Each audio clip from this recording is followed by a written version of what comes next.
moments later. అనగనగా ఓ ఊరు, ఆ ఊరు పేరు కామాపురం.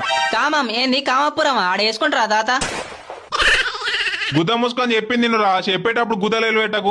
ఈ సారి తాత చెప్పు చెప్పు. అక్కడ ఒక మహారాజు ఉండేవాడు, వాడికి 4 పిల్లలు. ఆగాగు ఏంది 4 పిల్లలా పూగానికి? అంది వట్టకాయ అనుకున్నాడా పొట్లకాయ అనుకున్నాడా? అన్నిసార్లు చేసే వట్టకాయ కూడా కింద పడతా తాత. చెప్పేది నువ్వు రా, తలకాయ తింగకు. ఆ ఊరికి నేను కొత్త, ఏ పొదల్లో చూసినా అదే పని, ఏ గడ్డి మావు పక్కన అదే పని. నాకు అడ్రస్ చెప్పు తాత, నేను పోతా. మూతికి నుండి దేంగితే పనులు మొత్తం రాలాలి ఎర్రిప్పుక. చెప్పేది నువ్వు నాకన్నా కామాపుక్కంలా ఉన్నావేంట్రా? ఆ టైంలోనే ఒక పిల్లని చూసా, నేను ఆ పిల్ల, నేను పిల్ల అంతే, కడి చేసే పంచాయతీ. ఆగాగు ఏంది పంచాయతా? ఏం పొడిచి దెంగినామని పంచాయతీ?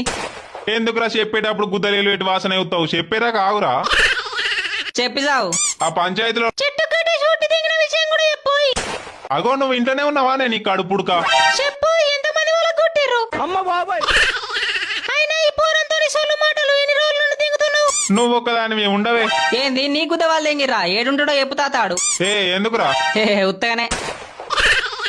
అయినా నన్ను ఎవడు ముట్టుకుంటారా? వాడు ఎగురుతా నేను ఎగరేసి దెంగుతా.